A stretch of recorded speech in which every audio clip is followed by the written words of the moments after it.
It's next TMR Evo 10. Great start by Policina. So away he goes. Dylan Thomas just in behind them.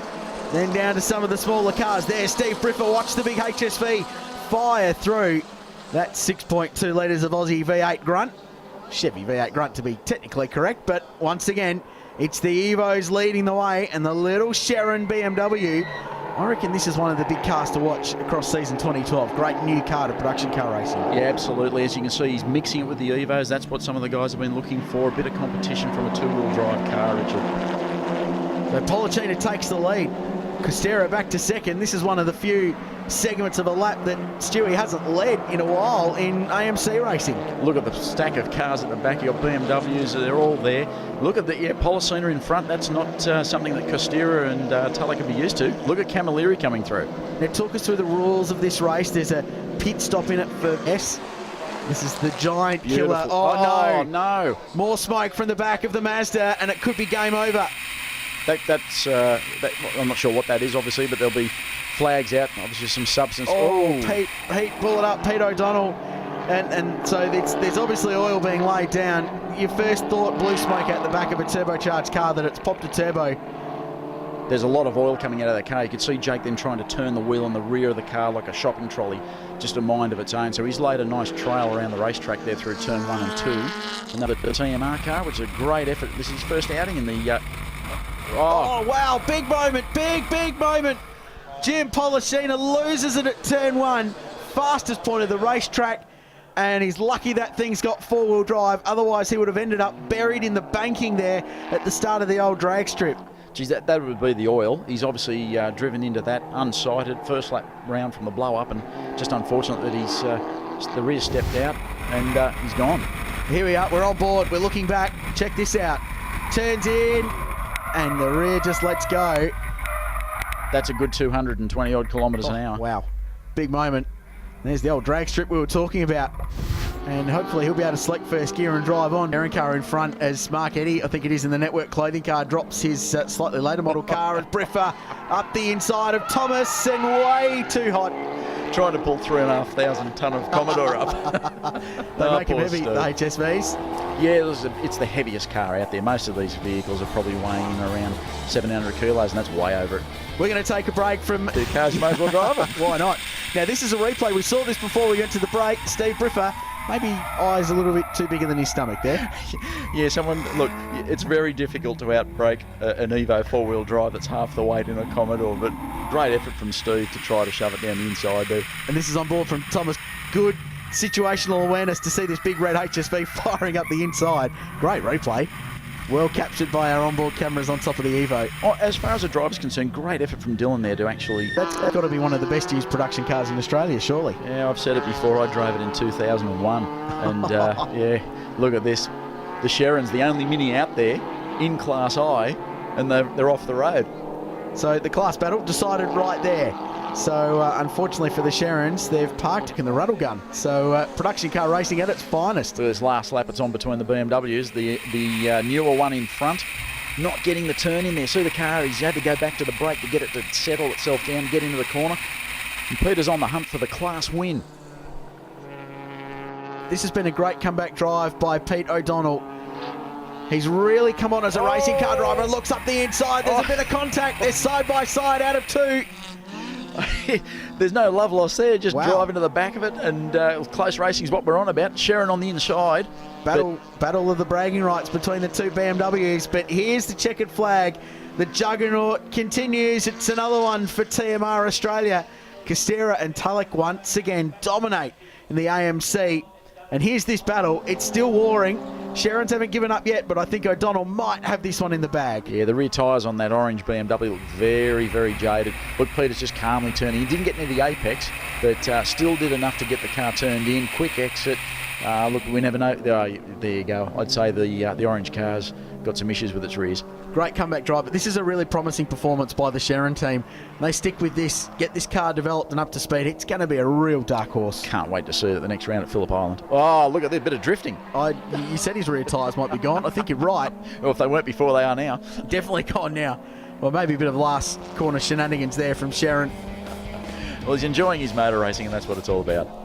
So there's checkered flag for Pete O'Donnell. Across the line, gets himself on the podium. Great comeback drive. More cars, some really exciting names in this series as well. Like one Bolger, always exciting to watch. Yes, some fans out there will know Robbie Bolger as the stunt guy that's always out there on the track and entertained us for so many years with unbelievable stunts, and now he's in a Swift. Go figure. Makes it exciting. Started from the front row, but he's been wrapped up. And how about a little bit of 4 wide on the run up into turn 2? Ooh, hip and shoulder taking place there. And the 62 car of Reese Murphy is able to go through. No. Tail happy. Part for the course, no worries. I want to know how a drifter who's used to rear-wheel drive handles with oversteer in a front-wheel drive car when to get out of an oversteer moment in one of these cars, you put the throttle down. Here comes the magic countryman, Adam Robbie Bolger, to sample the Swift Racing Series. There's some drifting for you. That's Robbie, way out into the boonies at turn 1. 2. He's close enough. I went and watched on Friday during practice, Boydo, these cars from the roof of the pit complex. Adam Brand has a big moment. Hold on, Adam. Oh, he does. He'll work his way between the braking markers and rejoin. I was just about to say that from the roof of the pit building at turn 1, these things are awesome to watch. Carried just way too much speed into the turn. Oh, there's something not right.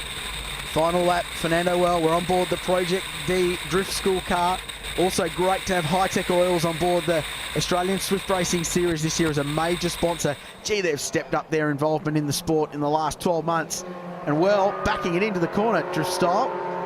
And he's got Adam Brand just in mind. This has been a really competitive run by Adam Brand. And Captain Rob Jarvis just in behind them as well. Yeah, Adam's sitting back there in 4th spot at the moment and a chance of going forward. You can see he's actually making up ground through sections of this racetrack. I suppose it'd have to come into play. Oh no, the 83 car of Dalton out onto the side of the track, and that looks very average. Yeah, Ken Dalton, thumbs up though, he's okay. And that brings out the safety car, but the final lap board came up before. I reckon this is the last lap. Ooh. Wow, he's had a big impact. Well, it didn't look that bad from the side-on angle, but head-on, that's a very spent Swift. Well, that's why they've neutralised the race. There's nothing else you could do. That was a big impact. And I tell you what, for production-based cars, that shows the safety measures that are in place in this Swift Racing Series. They've got the roll cage, the fire extinguisher, the safety harness, the head and neck support device, racing seats, it's all there. These are built to the 3 production car regulations, so they're very safe racing cars, and Ken Dalton has been able to walk away from that big crash.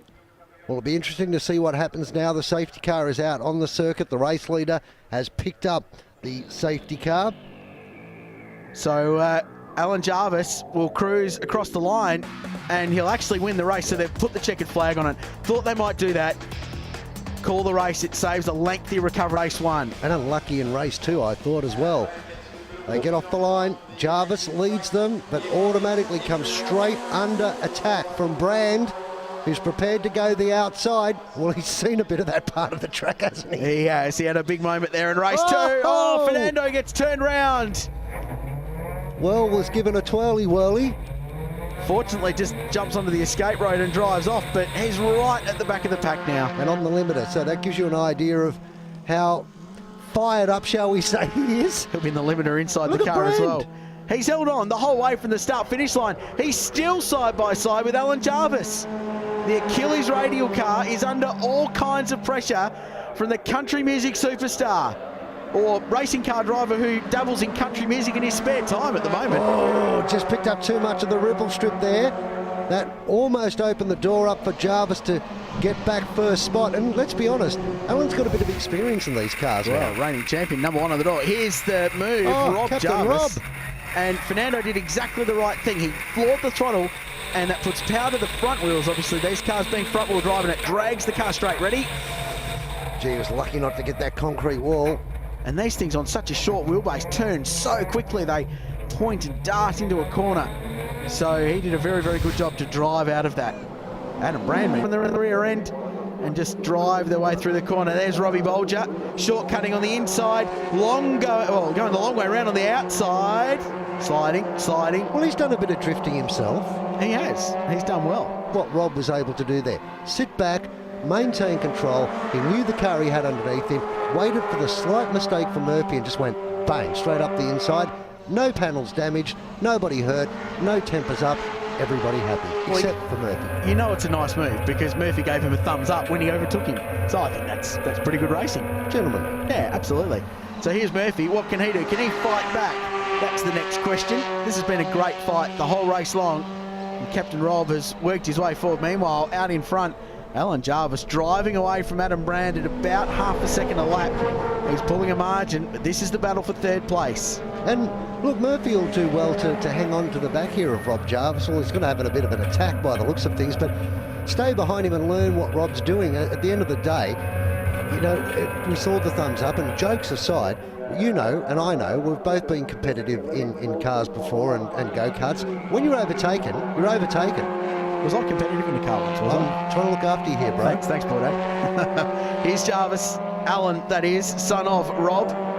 And it's been a dominating weekend for the Achilles radial driver. And what a great weekend for him to take a victory. An emotional weekend for the Jarvis family, losing a friend in Queensland last night, and they've paid respect to him by taking out the third race here this weekend. And there's the battle for third. Rob Jarvis gets on the podium too, so that'll be a great moment for the family. Reece Murphy, I thought drove really, really well. Oh, how's this? The drifters side by side. Robbie Bolger and Fernando Whirl, and Fernando just edges 1 and 2. Barton Moore is alongside me.